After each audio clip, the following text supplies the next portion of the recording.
बोलता हिंदुस्तान पे तमाम दर्शकों का स्वागत है। इस वक्त आग लगी है। जी हाँ, आग लगी है। हॉलीवुड जल रहा है और जलते हॉलीवुड को देखकर दर्द हो रहा है, दुख हो रहा है। होना भी चाहिए, लाज़मी था कि कहीं आग लगे, नुकसान हो तो वहाँ रहने वाले, उससे जुड़े लोगों को दुख दर्द होता है। लेकिन ये वही लोग दुखी हो रहे हैं जो गाज़ा पे हुई बमबारी के वक्त खुश हो रहे थे। पलटकर चीज़ें खुद के सामने आ रही हैं। और ट्रम्प, तालिबान, ईरान, बहुत कुछ है इस वीडियो में। आप हमारे साथ जब बने रहेंगे तो अमरीश मिश्रा जी बारीकी के साथ हर एक चीज को आपके सामने रखेंगे। अमरीश जी, स्वागत है आपका। बहुत बहुत धन्यवाद। चलिए। अमरीश जी, शुरुआत किस तरह से अब नए साल में गाजा में हो रही है? ईरान की स्ट्रेटजी क्या दिख रही है? साथ ही ईरान के साथ क्या दोस्ती में कुछ और देश जुड़ रहे हैं? और ट्रम्प जब शपथ लेने के करीब हैं तो हालात किस तरह के दिखाई दे रहे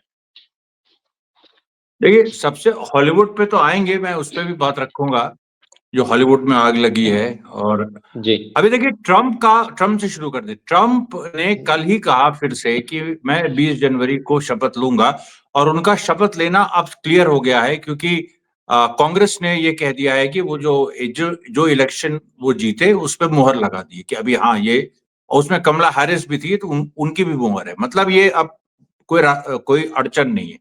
और यहाँ तक कि जो बाइडेन ने जो जुलानी जो सीरिया का नया चीफ, मतलब हेड ऑफ द स्टेट है जुलानी, उस पे जो $10 मिलियन का अवार्ड रखा था वो तो बाइडेन ने हटा लिया था। लेकिन एचटीएस जो उसका संगठन है, उसको आतंकवादी लिस्ट से हटाएं कि नहीं, ये बाइडेन ने ट्रम्प पे छोड़ दिया। ये बड़ा बड़ा महत्वपूर्ण है। तो 20 जनवरी को जब ट्रम्प सत्ता में आएंगे तो वो डिसाइड करेंगे कि एचटीएस को टेररिस्ट लिस्ट से हटाया जाए कि नहीं हटाया जाए, पहली बात। दूसरी बात यह है कि जहां ट्रम्प ने ये कहा है कि अगर जो होस्टेज डील हो जानी चाहिए 20 जनवरी के पहले, नहीं तो मिडिल ईस्ट में आग बरसेगी, मतलब एकदम नर्क हो जाएगा मिडिल ईस्ट, इस तरह की बातें पहले भी कर चुका है वो, उसने की।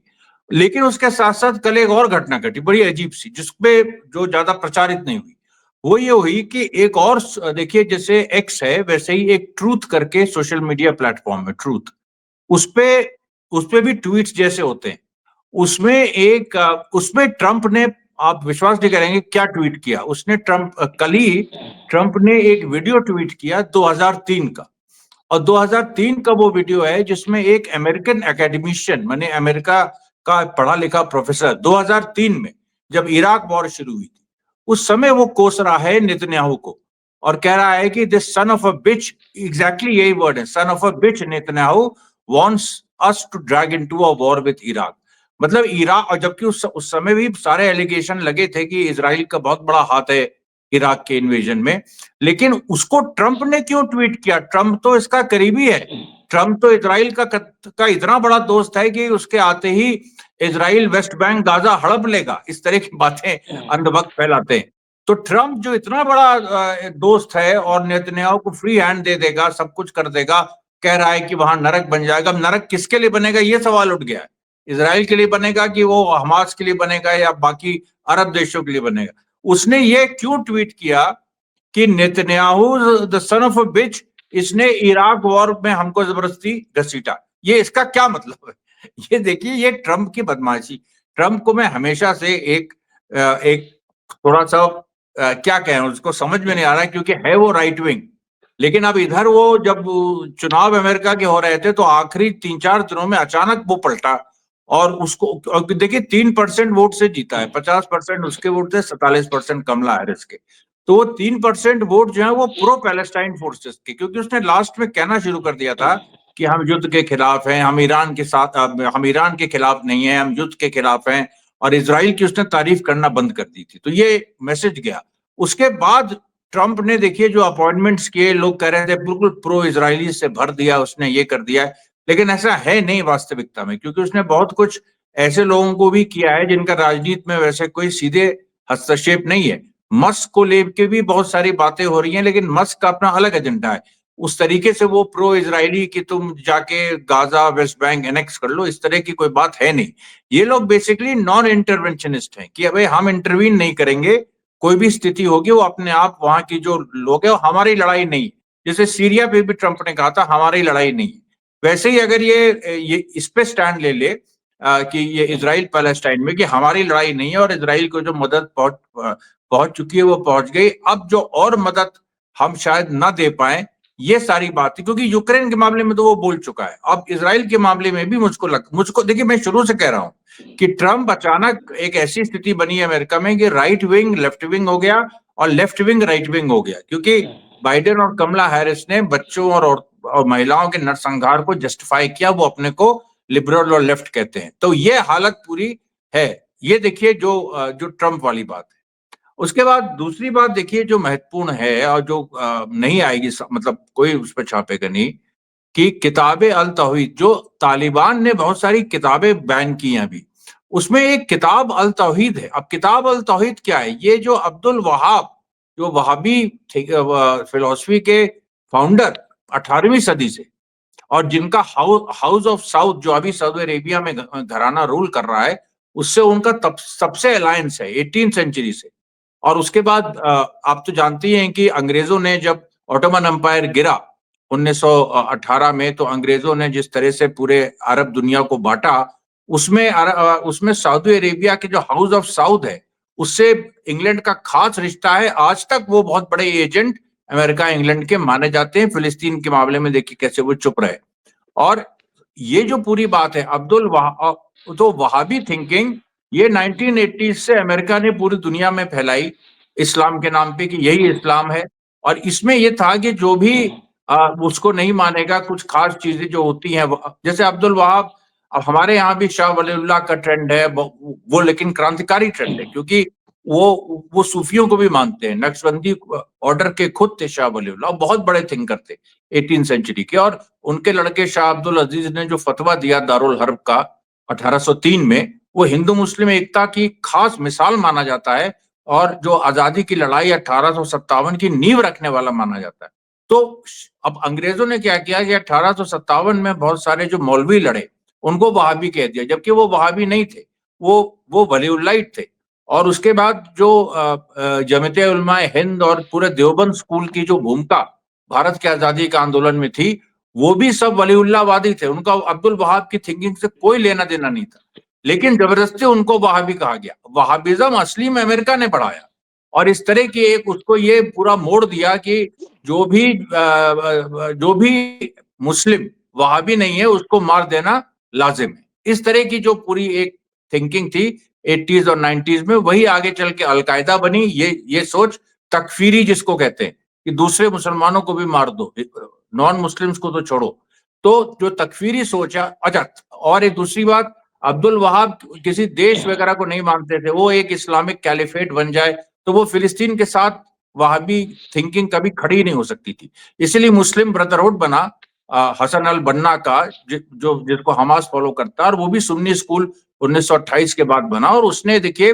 वहाबिज्म को कम्बैट किया।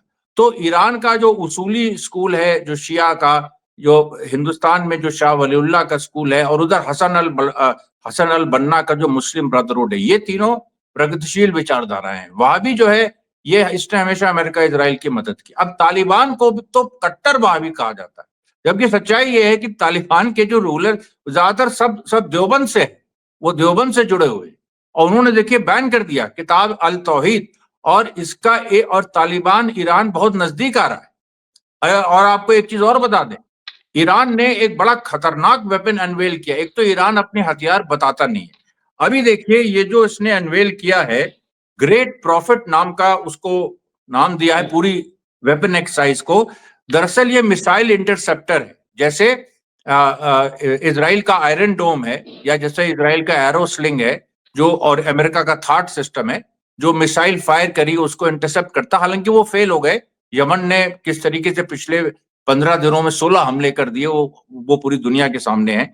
ईरान ने ये जो अनवेल किया है, ये देखिए बहुत, क्योंकि ये उसने कहां पर ये बेस्ड किया, जहां उसकी न्यूक्लियर साइट्स हैं वहां पर उसने इसको लगाया है। और इसके पास ऑप्टिकल और इंफ्रारेड सीकर्स हैं जो किसी भी मिसाइल डिफेंस के पास नहीं है। यानी ये परमाणु बम अगर छोड़ा ईरान पे, उसको ये ट्रैक कर देगा, उसको ये ट्रैक करेगा। इस तरीके की कोई भी चीज किसी के पास नहीं है। और ये लॉइटरिंग मिसाइल है, ये वेट करती है और जैसे ही इसका टारगेट करीब आता है तब ये इंटरसेप्ट करती है। और ये खास तौर पे जो अमेरिका के जो खास जहाज हैं, स्टेल्थ बॉम्ब जिनको कहा जाता है, जो ग्लोबल हॉक किलर्स है। अब अमेरिका के पास देखिए, एक अमेरिका का जो स्टेल्थ ड्रोन है ये 4 F-18 के कॉस्ट के बराबर है, यानी $222 मिलियन का एक स्टेल्थ बॉम्ब है। आपने भी देखा होगा वो अजीब तरह के जो एक उनके वो ड्रोन्स हैं, बिल्कुल जैसे चमगादड़ होता है उसकी शक्ल में, पूरा चपटे हुए, वो 222 मिलियन, और वो न्यूक्लियर वॉरहेड कैरी कर सकते हैं। $222 मिलियन का एक वो ड्रोन होता है। और ईरान ने ये जो अपनी नया हथियार लगाया है ये उसी को इंटरसेप्ट करने के लिए। आज तक दुनिया में देखिए, रशिया ने ओरिशनिक मिसाइल ढूंढी जो दुनिया में किसी के पास नहीं है, जो मार करने में नंबर 1 है, वो इंटरसेप्ट नहीं हो सकती। ईरान ने एक मिसाइल इंटरसेप्टर ढूंढ लिया जो रशिया और चाइना के पास भी नहीं, जो इस तरीके से अमेरिकन स्टेल्थ जो बॉम्बर हैं या जो ड्रोन बॉम्बर हैं जो न्यूक्लियर वेपन्स भी कैरी कर सकते हैं, उनको वो रोक सकती है। ये देखिए एक दूसरी बड़ी खबर। तीसरी बात आपको बताएं कि जो लेबनान में 9 जनवरी को यानी आज प्रेसिडेंट का चुनाव होना था, इसको लेके बहुत बड़ी राजनीति पूरी विश्व में चल रही थी कई दिनों से। और उसमें अमेरिका का पूरा दांव था, क्योंकि लेबनान का जो एक संविधान है उसमें यह है कि प्रेसिडेंट क्रिश्चियन होगा, प्राइम मिनिस्टर सुन्नी होगा और पार्लियामेंट स्पीकर शिया होगा। तो वो है, प्राइम मिनिस्टर सुन्नी है, पार्लियामेंट के स्पीकर शिया है। और हिजबुल्लाह की वहां पर, मतलब हिजबुल्लाह के समर्थित पार्टियों की वहां सरकार भी है। तो अब प्रेसिडेंट को चुनना है, क्रिश्चियन चुनना है, तो उसमें जोसेफ आउन जो लेबनान मिलिट्री के चीफ है इस समय, वो अमेरिका के कैंडिडेट थे। वो पहला राउंड हार गए हैं। आज की बड़ी खबर ये भी है, वो पहला राउंड हार गए हैं। अब दूसरा राउंड शुरू होगा। अब दूसरे राउंड में, अच्छा, एक उसमें लूप होल है संविधान में, जिसमें नॉन क्रिश्चियन भी एक राउंड में, अगर फर्स्ट राउंड में कोई नहीं इलेक्ट हुआ तो सेकेंड राउंड में कोई नॉन क्रिश्चियन भी खड़ा हो सकता है। अब वैसी स्थिति देखिए आ गई है, क्योंकि अब मेरे ख्याल से 128 मेंबर्स की पार्लियामेंट है, उसमें से 71 वोट केवल मिले जोसेफ आउन उसको। उनको कम से कम 100 के ऊपर वोट चाहिए थे, 2/3, वो नहीं मिले। तो ये जो पूरा एक परिस्थिति दिखा रहा है, वो ये दिखा रहा है कि जो मैं पिछले भी आपके इंटरव्यू में बोला था कि जो रेजिस्टेंस का सीरिया के धक्के के बाद कम बैक हुआ है, और किस तरह का कम बैक हुआ है, राजनीतिक कम बैक। मिलिटरली तो जो हुआ है वो हुआ ही, उसके बारे में बात करेंगे, जो हमास ने मार की है। लेकिन जो पॉलिटिकल कम बैक हुआ है, देखिए लेबनान की राजनीति, अब जैसे 25 जनवरी को संधि का अंत हो रहा है, इजराइल कह रहा है हम विड्रॉ नहीं करेंगे, साफ कह दिया उसने, हम विड्रॉ नहीं करेंगे। और वो ये देख रहा है शायद कि एक अपना प्रेसिडेंट लेबनान का बना दे, फिर वो उसके फेवर में कुछ हो जाए। लेकिन हिजबुल्लाह ने भी कह दिया है कि 25 नवंबर के बाद, 25 नवंबर 2025 के बाद 26 नवंबर 2025 से हमारी मिसाइल शुरू हो जाएगी। साफ कह दिया उसने, कहा 60 दिन के बाद 61वें दिन हम स्ट्राइक कर देंगे।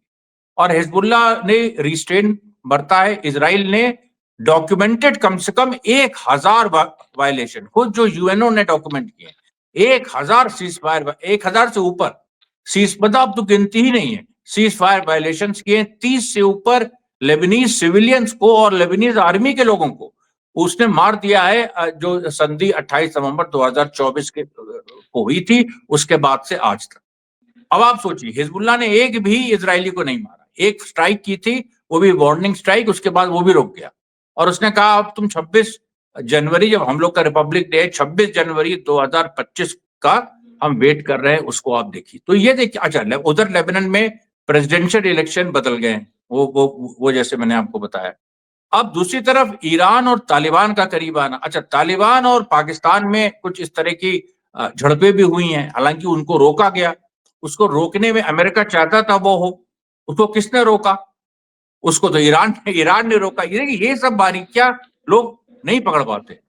पाकिस्तान और तालिबान में मेडिएटर ईरान बन गया। अमेरिका तो इस समय अफरा तफरी में है, बाइडेन जा रहा है, ट्रंप आ रहा है, उसके तो अपनी इंटेलिजेंस एजेंसी सीआईए वगैरह ने चाहा कि कुछ लड़ाई हो जाए, शुरू हुई लड़ाई, लेकिन उसको ईरान के मीडिएशन ने रोका।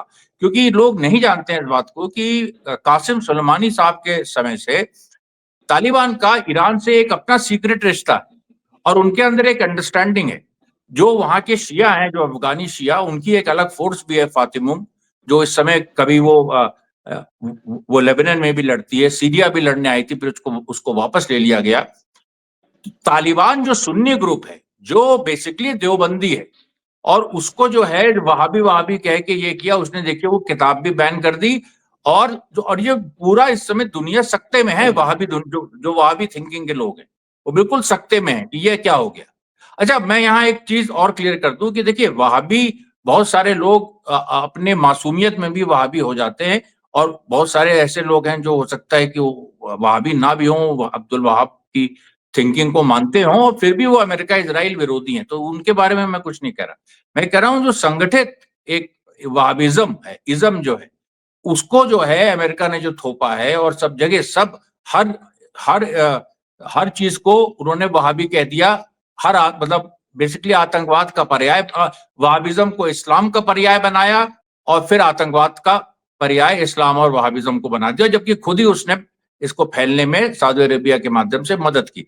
हमास ने इस चीज को तोड़ा, क्योंकि हमास मुस्लिम ब्रदरहुड की थिंकिंग से जुड़ा है, वो कभी भी वहाबी नहीं रहा है। तो उसने देखिए 7 अक्टूबर 2023 को उसने मुस्लिम ब्रदरहुड का झंडा बुलंद किया और ईरान के साथ मुस्लिम ब्रदरहुड की एकता दर्शाई। ये बहुत बड़ी बात है। आप सब, ये मुस्लिम वर्ल्ड के लिए तो एक इनकलाब है, पूरी दुनिया के लिए एक इनकलाब। अब देखिए आप यहाँ जो पूरी जो परिस्थितियां हैं इस पूरे माहौल में, आप देखिए आपकी 460 दिन हो गए हैं 7 अक्टूबर के बाद से। गाजा में अब लगभग 50,000 सिविलियन कैजुअलिटीज, वो फिगर पहुंच रही है, 46,000 हो चुका है, 46,000 कुछ। अब उसमें जो है मतलब लोग शहीद हुए हैं वहां। उसके बाद जिस तरीके से हमास लड़ा है, खासतौर पे नॉर्थ गाजा में, और खासतौर पे जो उसने 4,000 से लेके 8,000 नए फाइटर्स, वो लड़के जिनका सब कुछ खत्म हो गया पिछले 1 साल में, माँ बाप मर गए, परिवार मर गए। आप तो जानते हैं इसराइल ने परिवार के परिवार सीधे टारगेट किए, साफ कर दिया, किसी को नहीं छोड़ा। जो लड़के उसमें से बच गए हैं, जिनके माँ बाप मर गए, वाइफ मर गई, बच्चे मर गए, भाई बहन मर गए, घर खत्म हो गया, वो जो है हमास को उन्होंने ज्वाइन किया, वो इतनी खतरनाक लड़ाई लड़ रहे हैं। इसराइल तौबा तौबा कर रहा है। इसराइल के अंदर ये बहस शुरू हो गई है कि इस तरीके से मिलिट्री सोल्यूशन हमारा कभी सफल नहीं होगा, क्योंकि ये तो हमास तो खत्म ही नहीं हो रहा है। ये तो इसको मारते हैं फिर आ जाता है, फिर मारते हैं फिर आ जाता है, और हमको बहुत ज्यादा चोट पहुंचा रहा है।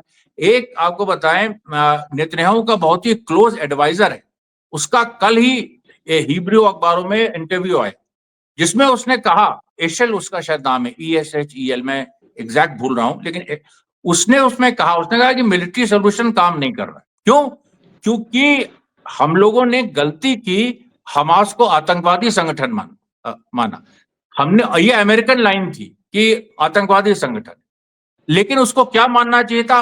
ये कह रहा है उसको ये मानना चाहिए था कि 7 अक्टूबर 2023 को किसी आतंकवादियों ने हम पे हमला नहीं किया, बल्कि गाजा नाम का एक राष्ट्र था, उसने हम पे हमला किया। हमारी सोच में गड़बड़ी थी। वो अब अच्छा, गाजा राष्ट्र कह रहा है कि गाजा, हमको हमको ये सोचना चाहिए कि एक नेशन ने दूसरे नेशन पे हमला किया, उस तरह से बिहेव करना चाहिए। मतलब उसमें वो कह रहा है कि इनका घेराव करो, इनको भुखमरी से मारो, और भी बहुत सारे सैंक्शंस लगाओ, ये करो। मिलिट्री से नहीं होगा, केवल मिलिट्री से, जो अमेरिका की सोच है कि घुस के आतंकवादियों को मार दिया हमने। अमेरिका ने तो तालिबान में भी खत्म कर दिया था 9/11 के बाद तालिबान को, मतलब सॉरी, अफगानिस्तान में खत्म कर दिया था तालिबान को, लेकिन 2021 में अमेरिका को भागना पड़ा, आज तालिबान सत्ता में है। अब ये आप सोचिए कि इसका देखिए विरोधाभास। अगर तुम गाजा को राष्ट्र मान रहे हो, तब तो ये बताओ कि फिलिस्तीन के 2 स्टेट सोल्यूशन को तुमने मान लिया ना? मान लिया ना तुमने अंतोगत्वा, जबकि ऑफिशियली तुमने उसको निगेट किया। देखिए यही मैं कह रहा हूं, कॉम्प्लेक्स सिचुएशन। ऑफिशियली नेतन्याहू ने 7 अक्टूबर के बाद कहा हम 2 स्टेट सोल्यूशन नहीं मानते हैं, फिलिस्तीनी राष्ट्र नहीं बन रहा है, लेकिन आज तुम्हें मानना पड़ रहा है कि गाजा में, क्योंकि हमास की हुकूमत थी, गाजा को एक राष्ट्र समझ लीजिए, वेस्ट बैंक को अभी छोड़िए, वहां महमूद अब्बास की हुकूमत है।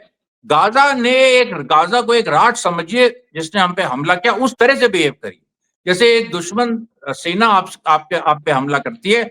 आप फिर हर तरह के हथकंडे अपनाते, केवल मिलिट्री हथकंडे नहीं, इकोनॉमिक भी आप करते हैं, ये भी करते हैं, वो भी करते हैं। ये देखिए, और यही इजराइल फंस गया है, क्योंकि कभी वो उससे निकल नहीं सकता है। अमेरिका भी इस चीज को नहीं मानेगा। और ये जो पूरी जो मतलब इन्होंने सर के बल खड़ा कर दिया अपने ही, जो खुद आपने डिनाई किया उसको आप स्थापित कर रहे हैं, और जो खुद आपने स्थापित किया उसको डिनाई कर रहे हैं। तो ये जो देखिए सिचुएशन है, आप इजराइल इतनी बुरी तरह वैचारिक स्तर पे फंसा हुआ है, उसके अंदर जो झगड़े हो रहे हैं वो इस लेवल के हो गए हैं कि अब कभी युवस गालन को उन्होंने हटा दिया, अभी इतमार बिन गिविर जो वहां का राइट विंगर है उससे झगड़ा नेतन्याहू को हो गया कि जब ये प्रोस्टेट कैंसर का जो ऑपरेशन नेतन्याहू को हुआ, इतमार बिन गिविर ने ऐसा माहौल कर दिया कि मैं इंटरनल सिक्योरिटी मिनिस्टर हूं, ज्यादा पैसा बजट में मेरे पास आना चाहिए। नेतन्याहू बीमार हालत में डॉक्टरों के एडवाइस के खिलाफ उसको पार्लियामेंट में जाना पड़ा, और उसकी जो जो पूरी स्थिति है को उसको लोग चिट लिख लिख के बता रहे थे, उसकी मेमोरी में भी इश्यूज है, क्योंकि चिट लिख के उसको बता रहे थे क्या कहना है, क्या बोलना है, क्या करना है। अब आप ये देखिए जो पूरी स्थिति है, और आज के समय हमास के जो नए लड़के हैं जो चाकुओं से मार रहे हैं, बंदूकों से मार रहे हैं, जब एक्सप्लोजिव से भी मार रहे हैं, थर्मोबैरिक मतलब हाईएस्ट टेक्नोलॉजी थर्मोबैरिक, जिसमें एक आप जो बम छूटता है वो इंटेंस प्रेशर भी क्रिएट करता है, फिर वैक्यूम क्रिएट करता है, उसमें तो कई और लोग आसपास के सक इन कर जाते, तो थर्मोबैरिक बॉम्ब्स भी यूज कर रहा है हमास, चाकू भी यूज कर रहा है, और फिलिस्तीनी सिविलियंस को भी छुड़ा रहा है। और उधर वेस्ट बैंक में महमूद अब्बास के खिलाफ जंग का ऐलान हो गया है। बीच में रेजिस्टेंस की ये लाइन थी कि महमूद अब्बास को थोड़ा टाइम दिया जाए, है तो फिलिस्तीनी उसके साथ जो लड़ाके हैं, तो वो जेनिन में 32 दिन से घेरा डालें, लेकिन जेनिन में वो घेरा उसका कोई मतलब नहीं है, क्योंकि पैलेस्टीनियन रेजिस्टेंस जो है वहां पर वेस्ट बैंक में, वो घेरा तोड़ के कभी भी आईडीएफ को मार के चला आता है। तो आईडीएफ वाले कह रहे हैं मतलब क्या है। अभी देखिए जो 2 दिन पहले जो कलकलिया में घटना हुई अल फुंदूक में, वहां पर बाकायदा टारगेट करके वीआईपी बस, और ये कलकलिया भी वेस्ट बैंक में रमल्ला के पास है, और रमल्ला महमूद अब्बास का अड्डा है, मतलब उसका कैपिटल है। और कलकलिया में अल फुंदूक में 3 हमास के फाइटर 4 घंटा उन्होंने वेट किया, आईडीएफ को वहां से निकलने दिया, फिर एक वीआईपी बस आई, जिस वीआईपी बस में इजराइल के पार्लियामेंट के जो मेंबर्स हैं उनके रिश्तेदार थे, उनको मारा। 3 इजरायली सेटलर्स मारे गए, 11 से ज्यादा घायल हो गए। अब आप सोचिए ये थिंकिंग, उन्होंने कहा कि नहीं हम जनरल नहीं मारेंगे, हम सीधे चोट पहुंचाएंगे इलीट को। जो वीआईपी बस थी वो जानते थे, और उसको लेके इतना हड़कंप मच गया है कि जो स्मोट्रिच फाइनेंस मिनिस्टर है वो चिल्लाने लग रहा है कि एनेक्स करो, एनेक्स करो। मतलब ये बदहवास हो गए वेस्ट बैंक। और बताओ वेस्ट बैंक में स्थिति ये है, 21 बटालियन आईडीएफ की हैं, हर बटालियन में समझ लिए 400-500 से 700 सोल्जर्स होते हैं।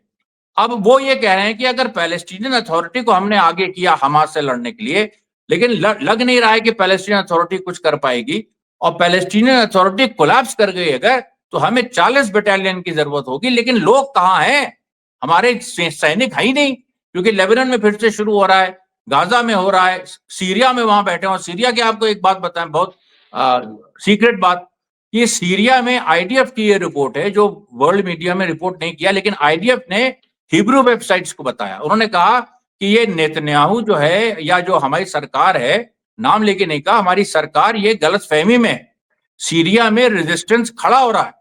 और उन्होंने कहा हमने देखा है अपनी आंखों से, किसी भी दिन हम पे हमला हो सकता है सीरिया में। और उसने एक हवाला दिया, उसने कहा कि लेबनान सीरियन बॉर्डर पे 52 चेक पॉइंट्स बन चुके हैं। ये जो नए चेक पॉइंट्स हैं ये एचटीएस के नहीं है, ये सीरियन रेजिस्टेंस के हैं, जो पुरानी सीरियन अरब आर्मी है उसके लोग, प्लस जो कुछ नए लोग जुड़े हैं उसमें ज्यादातर सुन्नी है। वो लोग तो जो खमैनी कह रहे थे, खमैनी साहब, कि सीरिया में रेजिस्टेंस खड़ा होगा। अब एक तरफ देखिए भाई, सरकार government to government relation Iran के और सीरिया के अभी फिलहाल ठीक है, लेकिन जो एक आइडियोलॉजी की बात है, जो एक रेजिस्टेंस की बात है कि एक्सेस ऑफ रेजिस्टेंस से तो सीरिया चला गया ना, तो एक्सेस ऑफ रेजिस्टेंस में सीरिया फिर से आए, ये खमैनी साहब का ऐलान था। उसके बाद देखिए आईडीएफ के लोगों ने कहा, आईडीएफ वहां पर खुल के आप जानते कब्जा कर रहा है सीरिया, वहां पर एचटीएस की सरकार कुछ नहीं बोल रही है, बल्कि कह रही है कि हम इजराइल से नहीं लड़ेंगे, इजराइल कब्जा कर रहा है। तो अब देखिए, तो वहां लेकिन रेजिस्टेंस पैदा हो रहा है, 14 एचटीएस के लोग वहां मार दिए गए, वहां पर लगातार वहां पर एचटीएस जुल्म कर रहा है। जो सेना एचटीएस ने बनाई है वो सीरियन सेना है ही नहीं, उसमें उज्बेकी हैं, उसमें ताजिकी है, उसमें युगेर हैं, उसमें तुर्क हैं। तो सीरियन जो नेशनलिज्म है वो कहां जाएगा, जो सीरियन राष्ट्रवाद है वो कहां जाएगा, वो तो रेजिस्टेंस के पास जाएगा ना। तो अब आप देखो, तो अमेरिका क्या कर रहा है? अमेरिका एचटीएस को एक रिफाइंड आईसिस बना रहा है। आईसिस अमेरिका ने पैदा किया, वो रिफाइंड आईसिस की मतलब जो बातचीत में ठीक रहे, काम आईसिस का करे। और आप इससे आप देख सकते हैं कि अगर सीरिया के बारे में अमेरिका को चिंता होती है एक राष्ट्र के रूप में, तो वो कहता उससे कि एक सीरियन आर्मी बनाओ ना, जैसे असद की थी। चाहे वो आर्मी कोलैप्स कर गई, उसका सब कुछ था, लेकिन वो थी तो सीरियन ना, उसमें 100% लोग सीरिया के थे, बाहर का थोड़ा था कोई। अभी तुम्हारे में 60% लोग बाहर के हैं, इनका क्या करोगे? ये जो उधर 10,000 आईसिस के लोग जो हैं वो कुर्द इलाके हैं, वहां पर वो लोग एक बहुत बड़े जेल में हैं। अब कुर्द भी अमेरिका के अंडर, और अमेरिका चाहता है कि कुर्द जो है कुछ ऐसा माहौल बने, हम डायरेक्टली ना करें लेकिन वो फ्री हो जाए 10,000 आईसिस के लोग। अगर एचटीएस फेल करे तो हम आईसिस को बैठा दे। ये गेम चल रहा है दुनिया में इस समय। बिल्कुल अमरीश जी, ये तमाम चीजें जब चल रही हैं तो डोनाल्ड ट्रंप जब शपथ लेंगे और इस शपथ ग्रहण के इर्द गिर्द जब दुनिया के तमाम नेता वहां इकट्ठा होना शुरू होंगे, तब किस तरह की ये हलचल होगी अमेरिका में, खासतौर पे तब जब ये मामला यूक्रेन का भी फंसा हुआ है रशिया के साथ, और दूसरा ये गाजा का पूरा एपिसोड है। लेबनान में क्या होगा, सीरिया को कैसे स्टेबल करेंगे, स्टेबिलिटी कैसे आएगी, ये बहुत गंभीर सवाल है। साथ ही साथ अभी एक आग लगी जिसका जिक्र मैंने शुरुआत पे कहा, हॉलीवुड पे कुछ नाम ऐसे आए सामने जिन्होंने गाजा पे हुई बमबारी, वहां पर जिस तरह से नरसंहार हुआ लोगों का, उस पर खुशी जताई थी और इजराइल का साथ देते हुए नजर आ रहे थे, और आज जब आग लगी है उनके घर पे तो अब दुखी हो रहे हैं। क्या ये कुदरत का, प्रकृति का बदला है, आईना दिखाया जा रहा है कि जैसा आपने बिल्कुल कहा था बिल्कुल बिल्कुल वही पलट के जी आपके जी। ऊपर आ रहा है? देखिए, इसको तो परमात्मा का प्रतिकार ही कहेंगे हम, ये सही मतलब डिवाइन रेट्रीब्यूशन, परमात्मा का ये प्रतिकार है, बदला है। अब आपको आपको बताएं कि पूरा जो हॉलीवुड है 80% वो इजराइल के साथ खड़ा था। उसमें बहुत ही गिने चुने लोग थे जो जिन्होंने स्टैंड लिया, कुछ अच्छी एक्ट्रेसेस थी जिन्होंने स्टैंड लिया इजराइल के खिलाफ। अदरवाइज स्टीवन स्पीलबर्ग जैसा बड़ा डायरेक्टर, खुद वो यहूदी है लेकिन वो तो बहुत बड़ा डेमोक्रेट है, वो पूरे विश्व को मतलब ह्यूमनिस्ट है, वो अपने को कहता है, तो उसको तो साथ देना चाहिए था गाजा का। कितने सारे और यहूदी हैं जो गाजा का साथ दे रहे हैं। तो स्पीलबर्ग का भी घर जल गया इन फायर्स में, बेन एफ्लेक का घर जल गया इसमें। आप सोचिए कि जो जेम्स वुड जो आपने बताया जिसका नाम, और जो वहां पर गाजा नरसंहार में तारीफ कर रहा था और अभी वो दुखी है, इस तरीके से बहुत सारे जो हॉलीवुड के फिगर्स है, पैरिस हिल्टन वगैरह, ये इन लोगों के जो घर हैं वो जल के राख हो गए हैं लगातार। अच्छा, मैकडॉनल्ड्स को लेके देखिए बड़ा आंदोलन चला अमेरिका में, अभी भी चल रहा है, क्योंकि मैकडॉनल्ड्स एक जगह तो है नहीं, लेकिन उसकी बहुत एक मतलब लॉस एंजलिस में जो कैलिफोर्निया में उसकी सबसे ज्यादा ब्रांचेस है। मैकडॉनल्ड्स के जो पूरे ये हैं वो जल रहे हैं, और वो जो मैकडॉनल्ड्स जल रहे हैं, अलग अलग कई मैकडॉनल्ड्स, उनको जो वहां पर एक्टिविस्ट्स हैं, जो मतलब कैलिफोर्निया स्टेट में या पूरे अमेरिका में जो प्रो पैलेस्टाइन एक्टिविस्ट हैं, जो खुद मतलब श्वेत हैं, मतलब ये नहीं मैं कह रहा हूं कि वो जो माइग्रेट करके वहां गए हैं अरब्स हैं, नहीं, जो वहां के वाइट्स हैं, जो जिन्होंने लगातार विरोध किया है और बड़ा छात्र आंदोलन चलाया अमेरिका में गाजा के पक्ष में, उन लोगों ने, वो लोग वीडियो बना बना के डाल रहे हैं म्यूजिक के साथ कि ये को मैकडॉनल्ड जल रहा है और ये हमको खुशी हो रही है इस पे। ये देखिए, ये वहां का पब्लिक सेंटिमेंट है।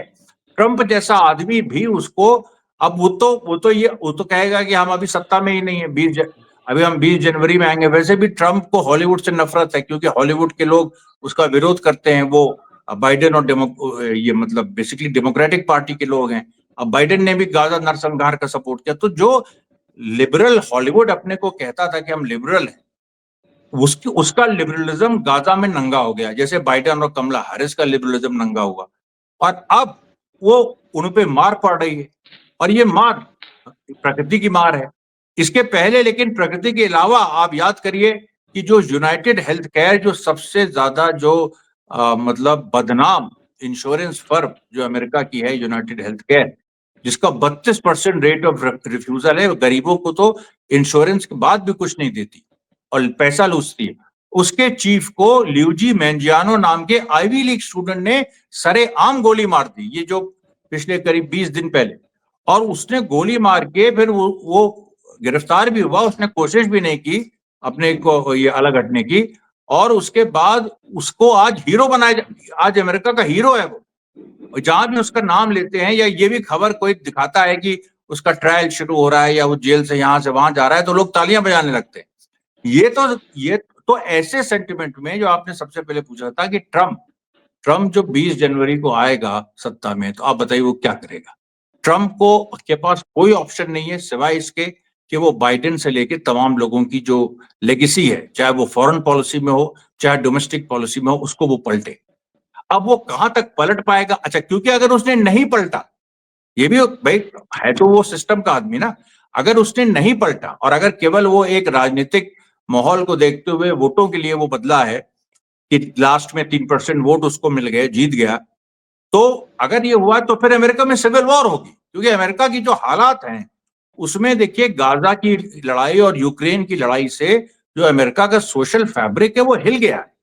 और भी देखिए कल्चरल बहुत सारे मुद्दे हैं जिसको लेके वहां पर बड़ा एक वहां की वर्किंग क्लास जिसने ट्रम्प का साथ दिया और वहां का जो इलीट है जिसने बाइडेन का साथ दिया, उसके बीच युद्ध जैसी स्थिति है।